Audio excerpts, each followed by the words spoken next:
नमस्कार, सिटी न्यूजच्या बातमीपत्रात प्रेक्षकांचं मनपूर्वक स्वागत। बातमीपत्राची सुरुवात करूया सुविचारमालेने। चांगला गुरु यशाचे दरवाजे उघडून देऊ शकतो, पण त्यातून यशाच्या दिशेने जाण्यासाठी स्वतःला चालावे लागते। आजचा सुविचार आपण बघितला, आता बघूया बातमीपत्रातील ठळक बातम्या।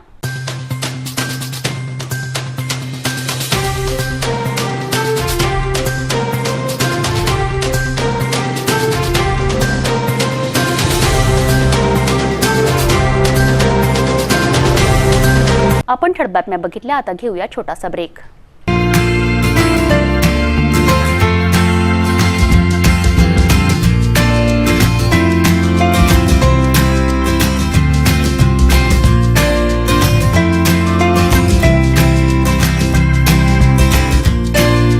संपूर्ण लग्न बसता आराधना जवाहर रोड अमरावती।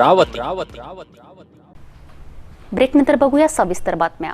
पडनेरा येथील नवी वस्ती परिसरातील शिक्षक कॉलनी व माढा कॉलनीच्या मधोमध असलेल्या बगीचाची दुरावस्था झाली असून बगीचातील विद्युत दिवे बंद असल्याने रात्री असामाजिक तत्वाच्या कृत्यामुळे येथील नागरिक त्रस्त झाले आहेत। बडनेरा येथील नवी वस्ती परिसरातील शिक्षक कॉलनी व म्हाडा कॉलनीच्या मधोमध असलेल्या बगीचाची दुरावस्था झाली असून बगीचातील विद्युत दिवे बंद असल्याने रात्री असामाजिक तत्वाच्या कृत्यामुळे येथील नागरिक त्रस्त झाले आहेत। विठ्ठल रुक्मिणी मंदिर संस्थान लगत असलेल्या बगीचाची दुरावस्था झाली आहे। बगीच्यामध्ये घाणीचे साम्राज्य पसरले असल्यामुळे सापासारखे विषारी प्राणी मोठ्या प्रमाणात दिसून येतात। या भीतीमुळे नागरिक बगीच्यामध्ये जाण्यासाठी धजावत नाही। तसेच लाईट बंद असल्यामुळे रात्री असामाजिक तत्वाचा नागरिकांना त्रास सहन करावा लागत आहे। बगीचाची देखभाल देवस्थान संस्थेकडे द्यावी किंवा महानगरपालिका प्रशासनाने बगीचाची योग्य देखभाल करावी व नागरिकांना भयमुक्त करावे, अशी या परिसरातील नागरिकांची मागणी जोर धरत आहे। आता माझ्यासोबत आहेत शिक्षक कॉलनी येथील विठ्ठल रुक्मिणी मंदिर संस्थेचे सदस्य सुभाष नागरेचा। इथे एक संस्थेने एक मंदिर बांधलेलं आहे आणि त्याच्याच शेजारी एक छानसा असा बगीचा महानगरपालिकेतर्फे बांधण्यात आलेला आहे। वास्तविक पाहता ही जागा ट्रस्टची आहे, मात्र इथं जो बगीचा बांधलेला आहे तिथं कोणतीही व्यवस्था नाही। रात्री भरपूर अंधार असतो आणि त्या अंधाराचा फायदा घेऊन इथे असामाजिक तत्व अकृत्य घडवत असतात, मात्र नगरपालिका याच्याकडे कोणती देखभाल करत नसल्याचा अनेक नागरिकांचा आरोप आहे। या संदर्भात माझ्यासोबत बोलणार आहेत येथील या ट्रस्ट के सदस्य सुभाष जी नागरेचा।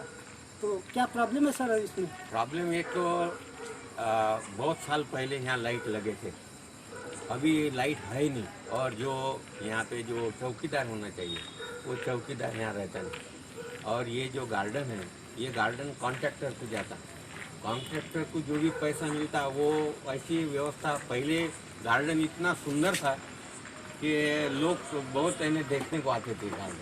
अभी गार्डन की इतनी दुरावस्था हो गई है कि यहाँ जो पेड़ पौधे भी है वो सूखते हैं। सिर्फ यहाँ जो रमेश बाबू आते, वो रमेश बाबू सिर्फ अकेले बेचारे यहाँ थोड़ा सा कॉर्पोरेशन के आदमी है, वो पानी वानी देते, कटिंग करते, और उतना अकेले से होता नहीं।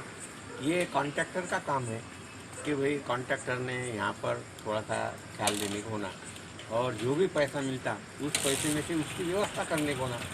ही जागा आपल्याला नगरपालिकेने दिलेली आहे।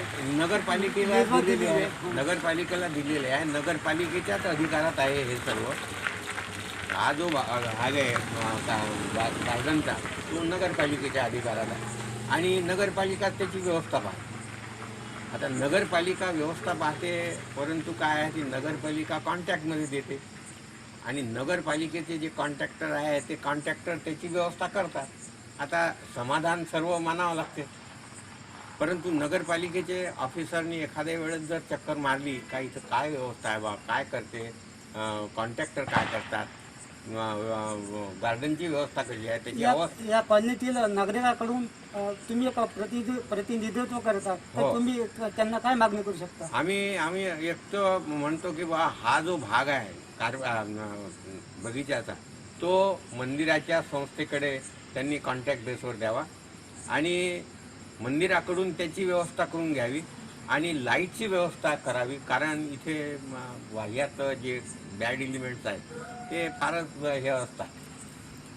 हे होते येथील विठ्ठल रुक्मिणी मंदिर संस्थानचे सदस्य सुभाष नागरेचा यांनी चांगली एक मागणी केलेली आहे की इथे अंधार असतो आणि नगरपालिकेच्या तर्फे जे देखभाल केली जात आहे ती व्यवस्थित होत नाही. नगरपालिकेने जर संस्थेकडे या ट्रस्टकडे जर इथून ही बगीचाची जागा देखभाली करता दिली तर ते व्यवस्थित करू शकतात असं यांचं म्हणणं आहे. बडनेरावरून कॅमेरा पर्सन सनी अँथनीसोबत मच्छिंद्र भटकर, सिटी न्यूज. शिक्षक कॉलनी आणि म्हाडा कॉलनीच्या मधात विठ्ठल रुक्मिणी मंदिराचं संस्थान आहे आणि त्यालाच लागून बगीचा आहे. या बगीच्यात रात्रीच्या वेळेस कोणत्याही लाईटाची व्यवस्था नसल्यामुळे तिथे असामाजिक तत्त्व येऊ शकतात आणि दोन्ही कॉलनीला त्यांच्यापासून धोका निर्माण होऊ शकतो. या संदर्भात माझ्यासोबत येथील काही नागरिक आहेत, ते आपल्या प्रतिक्रिया व्यक्त करीत आहेत. सर्वप्रथम माझ्यासोबत आहेत येथील डॉक्टर राऊत. हे जे बगीचा आहे त्या संदर्भात आपल्याला काय बोलायचं की रात्री इथे लाईट नसतात? मी संजय राऊत, राहणार माळा कॉलनी. आमच्या माळा कॉलनीला लागून जे गार्डन आहे या गार्डनमध्ये खूप मोठ्या प्रमाणात कचरा आहे. त्या कचऱ्यामध्ये मोठे मोठे सापसुद्धा राहतात. त्या ठिकाणी मुलं खेळतात, रात्रीचे 10-10, 11 वाजून बसतात तिथे. तर त्या संदर्भात तिथे कुठलीही अशी व्यवस्था नाही आहे. आणि दुसरी गोष्ट म्हणजे तिथे लाईटसुद्धा नाही आहे. लाईट नसल्यामुळे त्या ठिकाणी कुठलेही व्यक्ती कशाही प्रकारची येऊन बसतात. तिथे वेगवेगळ्या प्रकारे कृत्य घडते.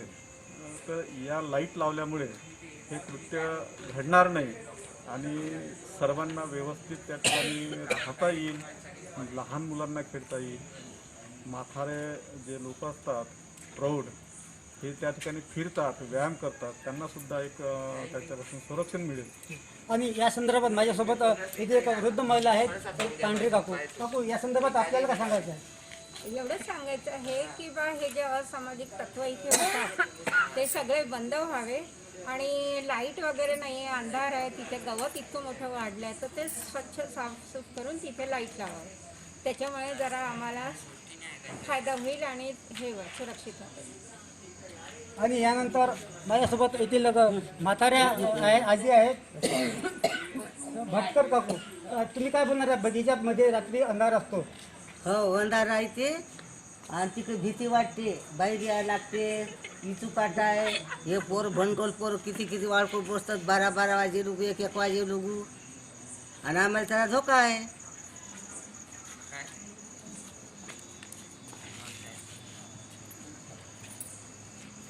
आमच्या माळा कॉलनीमध्ये विठ्ठलाचं मंदिर समोर येते, त्यामुळं आम्हाला लाईटाची जरूरत आहे, त्याची आवश्यकता आहे, तरी आम्हाला देण्यात यावे.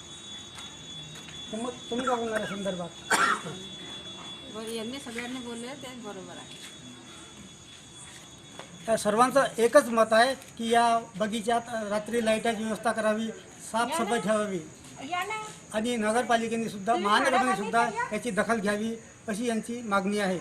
कॅमेरा पर्सन सनी अँथनीसोबत मच्छिंद्र भटकर, सिटी न्यूज, बडनेरा. परतवाडा शहरातील प्रख्यात डॉक्टर विजय वर्मा यांच्यावर त्यांच्या घराशेजारील 2 इसमांनी जुना वैमनस्यातून लोखंडी रॉडने प्राणघातक हल्ला केला. या हल्ल्यात त्यांना गंभीर दुखापत झाली असून उपचाराकरिता त्यांना नागपूरला हलवण्यात आले आहे. परतवाडा शहरातील प्रख्यात डॉक्टर विजय वर्मा यांच्यावर आज सकाळी 11 वाजताच्या दरम्यान त्यांच्या घराजवळील 2 इसमांनी जुन्या वैमनस्यातून लोखंडी रॉडने प्राणघातक हल्ला केला. या हल्ल्यात त्यांच्या पायाला गंभीर दुखापत झाली असून उपचाराकरिता त्यांना नागपुरात रेफर करण्यात आले. पोलिसांनी या प्रकरणात आरोपींना अटक करून भादवी कलम 307, 354 व 34 अनुसार गुन्हा नोंदविला आहे. पुढील तपास ठाणेदार सदानंद मानकर यांच्या मार्गदर्शनात परतवाड़ा पुलिस करीत आहेत. परतवाड़ा के चिकित्सक डॉक्टर विजय वर्मा, जो कि पूर्व नगराध्यक्ष लक्ष्मी वर्मा के यजमान हैं, इनके ऊपर आज सुबह 9:30 बजे के दौरान अचानक जानलेवा हमला हुआ. जानलेवा हमला करने वाले आरोपी जो है वो इनके ही पड़ोसी है, राहुल दादाराव आखरे, उम्र 30. पुराने विवाद को लेकर यह घटना हुई है. कई दिनों से इन दोनों परिवारों के अंदर आपसी विवाद शुरू है। आपको बता दें कि मई महीने के अंदर पूर्व नगराध्यक्ष लक्ष्मी वर्मा ने परतवाड़ा थाने में एक शिकायत दर्ज कराई थी कि राहुल आखरे उन्होंने उनका विनय भंग किया, उनके ऊपर हमला किया, उनके साथ में वाद विवाद किया। और जिस प्रकार से आरोपी राहुल आखरे ने वर्मा परिवार को देख लेने की धमकी दी थी, आज जब वर्मा परिवार की कार जो है वो आखरे के घर के सामने खड़ी थी, वे लोहार काम करते हैं और उनके घर के सामने ये गाड़ी जब खड़ी रहने के बाद में छोटा सा विवाद हुआ। राहुल आखरे के पिता दादाराव आखरे वो लाठी से मारने के लिए डॉक्टर विजय वर्मा को आए और डॉक्टर विजय वर्मा को जब विजय वर्मा और डॉक्टर दादाराव आखरे इनके बीच में जब विवाद देखा गया, तब राहुल ने अचानक लोहे का रॉड लाकर अचानक डॉक्टर विजय वर्मा पे जानलेवा हमला बोल दिया। इस घटना के अंदर विजय वर्मा जो है वो काफ़ी उनकी हालत चिंताजनक है। उनको परतवाड़ा के रावत अस्पताल में दाखिल कराया गया था, वहाँ से उनको नागपुर के चांडक अस्पताल में रेफ़र किया गया है। उनके परिवार के जो पुत्र हैं, उनके डॉक्टर साजन वर्मा, डॉक्टर लक्ष्मी वर्मा, इन्होंने सबने उनको वहाँ से उठाया घटनास्थल पर कई सारे डॉक्टर वर्मा परिवार के जो उनके समर्थक है वो पहुँच चुके थे। कई लोगों ने वहाँ पर आखरे परिवार के घर के ऊपर हमला करने का भी प्रयास किया, परंतु यह जो घटना है पुलिस की समय सूचकता से ये घटना टल गई। पुलिस ने तत्काल आखरे परिवार को सुरक्षा देते हुए वहाँ पर सुरक्षा बंदोबस्त लगाया। आरोपी राहुल आखरे को तत्काल गिरफ्तार कर परतवाड़ा के थानेदार सदानंद मानकर इन्होंने आरोपी के खिलाफ में भादवी 307 के तहत 307, 324, 34 के तहत अपराध दर्ज कर आरोपी गिरफ्तार किया है। खबर लिखे जाने तक के आरोपी गिरफ्तार था और डॉक्टर वर्मा पर उपचार जारी था। मैं कैमरामैन मोनी के साथ नितेश किल्लेदार, सिटी न्यूज़ परतवाड़ा। बडनेरा येथील महानगरपालिका झोन क्रमांक 4 मध्ये रस्त्याचे सिमेंटीकरण करण्यात आले होते, मात्र रस्त्याच्या कडेला उंचवटा असल्यामुळे अपघात होण्याची दाट शक्यता होती। तेव्हा सिटी न्यूजने बातमी प्रसारित करताच प्रशासन खडबडून जागे झाले व संबंधित कंत्राटदाराला रस्त्याच्या कडेला मुरुम भरती टाकून रस्त्याचा उतार काढून दिला। बडनेरा येथील महानगरपालिका झोन क्रमांक 4 मध्ये शासकीय विश्रामगृहापर्यंतच्या रस्त्याचे सिमेंटीकरण करण्यात आले होते, मात्र संबंधित कंत्राटदार व मनपा प्रशासनाने रस्त्याच्या शेवटी कोणताही उतार काढला नव्हता। रस्त्याच्या कडेला उंचवटा असल्यामुळे रात्रीच्या वेळी अपघात होण्याची दाट शक्यता निर्माण झाली होती। सिटी न्यूज नागरिकांच्या समस्याच्या बातम्या प्रसारित करून नागरिकांच्या समस्येला वाचा फोडण्याचे अविरतपणे काम करीत आहेत व प्रशासनाला कुंभकर्णी झोपेतून जागे करून सर्वसामान्यांच्या समस्या सोडवण्यास आपल्या माध्यमाद्वारे भाग पाडत आहे। सिटी न्यूजने असाच एक प्रकार बडनेरा येथे प्रशासनाच्या निर्देशनास आणून दिला।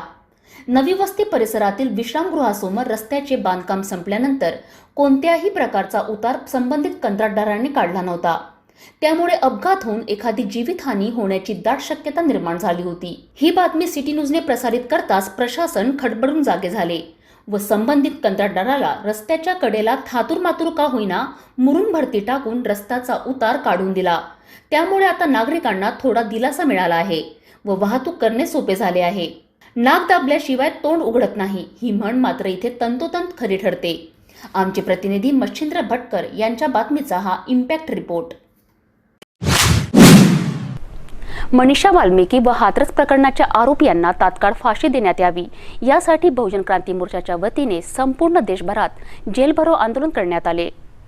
मनीषाच्या हत्यारास फाशी द्या, मनीषाच्या हत्यारास फाशी द्या, मनीषाच्या हत्यारास फाशी द्या, मनीषाच्या हत्यारास फाशी द्या। आज बहुजन क्रांती मोर्चाच्या वतीने संपूर्ण भारतामध्ये वाल्मिकी मनीषा यांच्या हत्येच्या संदर्भामध्ये हाथरसमध्ये जे गँगरेप आणि हत्या झाली त्या संदर्भात संपूर्ण भारतामध्ये टप्प्याटप्प्याने हे आंदोलन करण्यात आलं। आज संपूर्ण भारतामध्ये प्रत्येक जिल्ह्यावर जेल भरो आंदोलन या मुद्द्याला घेऊन करण्यात आलं। आमची अशी मागणी आहे की जे आरोपी आहेत यांना तात्काळ फाशी देण्यात यावी, त्यांच्यावर गुन्हे दाखल करून मनीषाला न्याय देण्यात यावा, हा प्रमुख ही मागणी होती। दुसरी मागणी होती की असे अनेक प्रकार पूर्ण भारतामध्ये घडत आहेत जिल्ह्यामध्ये। बलरामपूरमध्ये सुद्धा असंच एका मुलीसोबत गँगरेप हत्या झाली आणि यासोबतच जसं BSNLचं खाजगीकरण झालं, रेल्वेचं खाजगी झालं, बँकेचं खाजगीकरण झालं, हा सुद्धा मुद्दा यामध्ये होता। तिसरा मुद्दा होता की जे शेतकरी विरोधात जे किसान विरोधी जे बिल पास केलं केंद्र सरकारने 3 अध्यादेश पास केले त्याच्यासुद्धा विरोधात हे जेल भरो आंदोलन होतं. अशा अनेक मुद्द्यांना घेऊन आज संपूर्ण भारतामध्ये आणि आज अमरावतीमध्ये आम्ही हे जेल भरोचं आंदोलन केलेलं आहे. जेणेकरून ह्या सगळ्या मुद्द्यांना घेऊन भारत सरकारकडे महामहिम राष्ट्रपतीकडे या संदर्भातले आम्ही निवेदन माननीय कलेक्टर मार्फत पाठवण्यात येईल. स्वयंसेवक संघाचे वरिष्ठ प्रचारक सूर्यकांत केडकर यांनी भारत रक्षा मंचची स्थापना केली. भारतात होणाऱ्या घुसपेटीमुळे बिघडणारे जनसंख्येचे संतुलन आणि राष्ट्रनिर्माणावर होणारे संकट यावर भारत रक्षा मंचाने या कार्याला सुरुवात केली आहे. अमरावती शहरामध्ये गोपाल गुप्ता विभाग संघाचे महामंत्री, माजी सभापती व महाराष्ट्र प्रदेश अध्यक्ष अखिल भारतीय पंचायत समिती द्वारा भारत रक्षा मंचद्वारे पत्रकार परिषदेचे आयोजन करण्यात आले. 2001 से 2011 तक की जो जनगणना हुई 2011 में जो आई थी उसमें जाति धर्म निहाय सरकार ने रिपोर्ट की थी. उसमें ये था कि सबसे अधिक जनसंख्या अगर बढ़ी है तो वो मुस्लिम समाज की है 24%, उसके नीचे हिंदू समाज की 16% और भारत के अन्य समाजों की जनसंख्या वृद्धि बिल्कुल कम ही है 24%. क्या देश के लिए 24% 10 साल में आपकी जनसंख्या बढ़ती है? क्या देश के पास इतने संसाधन हैं? किंतु कोई मौलाना, कोई धर्म प्रचार करने वाला खड़ा होता है और कुछ भी कहता है और मूर्खों की तरह क्या उसको मानते जाएंगे? ये बिल्कुल नहीं होना चाहिए. इसलिए हमने कहा कि जनसंख्या वृद्धि ये देश के हित में नहीं है. होती रहेगी, वृद्धि तो होती रहेगी, लेकिन बेहिसाब जनसंख्या वृद्धि देश के हित में नहीं है. इसे रोकना होगा. इसे रोकने के लिए सर्वप्रथम क्या करना होगा, तो जो अवैध रूप से आए हुए, बांग्लादेश से आए हुए या अन्य पाकिस्तान से आए हुए कुछ छोटे लोग, उनको देश से बाहर निकालना होगा. अब वो कैसे निकालेंगे, इस पर असम में बहुत बड़े वर्षों से आंदोलन चल रहे थे. वहाँ पे आपने बोडो नाम सुना होगा. बोडो वहाँ की जनजाति है, वहाँ का मूल निवासी है. बोडो अपने अधिकारों के लिए वहाँ पे लड़ रहा था इन लोगों से जो ईस्ट बंगाल प्रोविंस, जो यहाँ पे अंग्रेजों की सत्ता थी तब ईस्ट बंगाल प्रोविंस से आने वाले थे, उनसे लड़ रहा था क्योंकि उनकी जमीनें हड़प रहे थे. होते होते उसका परिवर्तन कहाँ हो गया बोडो का. कुछ बोडो को देश के अपने शत्रुओं के साथ मिलकर के आतंकवादी गतिविधियों में शामिल हुए. आतंकवाद को बढ़ावा मिला असम में उसके कारण. किंतु सभी बोडो को ऐसे नहीं थे. कुछ थे कि जो अपने अधिकारों के लिए लड़ रहे थे. वहाँ पे लोगों से हमने असम में संवाद किया, चर्चाएं की. कुछ बोडो समझ भी गए कि भाई असमिया गैर असमिया करना इससे उनका लाभ नहीं होने वाला है. भारतीय अभारतीय ये ज़्यादा महत्वपूर्ण मुद्दा है. बेटियों के द्वारा होने वाले क्राइम ये बहुत बड़ा विषय है. इस विषय को लेकर के एक परिचर्चा हुई. बांग्लादेशी घुसपैठ एक राष्ट्रीय संकट, और उस परिचर्चा का परिणाम यह निकला कि भारत रक्षा मंच नाम के संगठन की स्थापना माननीय श्री सूर्यकांत जी केडकर, जो 1966 से संघ के प्रचारक रहे, 28 वर्ष जिन्होंने विद्यार्थी परिषद, अखिल भारतीय विद्यार्थी परिषद का नेतृत्व में किया, और 10 वर्ष जिन्होंने सहकार भारती के राष्ट्रीय संगठन मंत्री का काम देखा, उनके नेतृत्व में भारत रक्षा मंच की स्थापना. आज भी सूर्यकांत जी भारत रक्षा मंच के राष्ट्रीय संगठन मंत्री. लोग प्रश्न यह पूछते थे कि बांग्लादेशी घुसपैठ राष्ट्रीय संकट कैसे है. तो बांग्लादेशी घुसपैठ अपने आप में एक राष्ट्रीय संकट इस प्रकार से है कि योजना को भारत में लाया जा रहा है. ये आज नहीं, ये स्वाधीनता के पहले से कार्य चल रहा है. जब वे असम में आते थे, उसके बाद निरंतर ये चलता रहा 1947 से 1971 तक. 1971 तक यह हुआ कि बांग्लादेश था ही नहीं, पूर्व पाकिस्तान था, और पूर्व पाकिस्तान से आश्रित आ रहे थे. किंतु 25 मार्च 1971 को बांग्लादेश या पूर्व पाकिस्तान में जो मुक्ति वाहिनी थी, मुक्ति वाहिनी ने 25 मार्च 1971 को स्वतंत्र बांग्लादेश की घोषणा की. बिल्कुल है. इसके पहले हमने मध्य प्रदेश में इसलिए इसके लिए रथ यात्रा निकाली थी। अब महाराष्ट्र में भी रथ यात्रा वगैरह इस प्रकार से या अन्य किसी प्रकार से आंदोलन करें, ये तो पूरे देश में, केवल महाराष्ट्र में नहीं, पूरे देश में हर एक राज्य में ये होगा। जब तक समाज में से आवाज़ नहीं उठेगी तब तक कैसे सही होगी। अभी जिन लोगों का ऐसा कहना था कि सरकार जब चुन के आई, मोदी जी इतने बड़ी तादाद में दूसरी बार फॉर्म आए, तो जो एनआरसी के दायरे में आ रहे हैं या जो रिफ्यूजी है या जो घुसपैठी है, उनके भी वोट मोदी जी को मिले, तब तो घुसपैठी नहीं थे, तब तो वो बाहर के नहीं थे। जब आप भारत रक्षा मंच को भाजपा से क्यों जोड़ रहे हैं? नहीं, आप मेरे प्रश्न का उत्तर दीजिए। भारत रक्षा मंच को भाजपा से क्यों जोड़ रहे हैं? आप समर्थन करें ना सरकार। अगर भाजपा गलत करता है तो हम भाजपा का विरोध करते हैं। तो ठीक है, और यही जो भाई साहब का सवाल है कि कैसे करेंगे, यही संभव करने के लिए मंच, भारत रक्षा मंच गठित हुआ है। यही संभव करने के लिए इस विचार से जो राज्य में NRC, national register of citizens की प्रक्रिया जैसे असम में हुई, वैसी प्रक्रिया देश के हर एक राज्य में हो और घुसपैठियों को चिन्हित करके उन्हें देश से बाहर किया जाए। दूसरा मुद्दा भारत रक्षा मंच का यह है कि हमारे देश में घुसपैठ विरोधी कानून नहीं बने, जो हमारे देश में उसकी नितांत आवश्यकता है। एक घुसपैठ विरोधी कानून बने जिसमें घुसपैठियों को सज़ा मिले, यह प्रावधान तो होना ही चाहिए, किंतु उसके साथ साथ उससे भी, घुसपैठिए से भी कड़ी सज़ा, घुसपैठिए को मदद करने वाले, किसी भी रूप की सहायता करने वाले भारतीय व्यक्ति को मिले, ये प्रावधान होना चाहिए। हमारी दूसरी मांग है। तीसरी मांग यह है कि बढ़ती हुई जनसंख्या देश के लिए बहुत बड़ा संकट है। भविष्य में, आज ही बना है, भविष्य में बहुत बड़ा बनेगा, और इसलिए जनसंख्या नियंत्रण कानून जल्द से जल्द केंद्र सरकार लाए और इसे बड़ी कठोरता से लागू भी किया जाए। और चौथी हमारी मांग ये है कि समान नागरिक संहिता अर्थात यूनिफॉर्म सिविल कोड यूसीसी जल्द से जल्द यूसीसी पार्लियामेंट में लाया जाए। उसके ऊपर जो चर्चा पार्लियामेंट में होनी है वो हो, किंतु देश हित में सभी राजनीतिक दल, सभी जो सांसद बैठे हैं वो उसे मान्य करें और जल्द से जल्द यूसीसी लाए, जिससे समाज को तोड़ने का, जो विघटन का जो काम चल रहा है वो बंद होगा और देश फिर से एक बार कदाचित एक देश के रूप में खड़ा हो सके। ये हमारी मुख्य चार मांगे हैं। जिस तरह एनआरसी के खिलाफ एक नजर टाकूया अमरावतीच्या कोरोना रिपोर्टवर।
पुन्हा एकदा आजच्या ठळक बातम्या।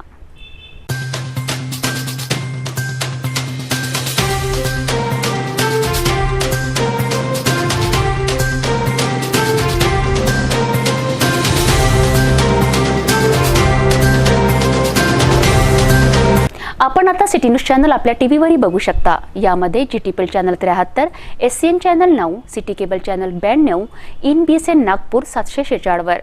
जर आपल्या टीव्हीवर सिटी न्यूज चॅनल दिसत नसेल तर आपण आपल्या केबल ऑपरेटरशी संपर्क करावे. हे बातमीपत्र एवढ्यावरच थांबूया. पुन्हा भेटूया नवीन घडामोडींसोबत. नमस्कार.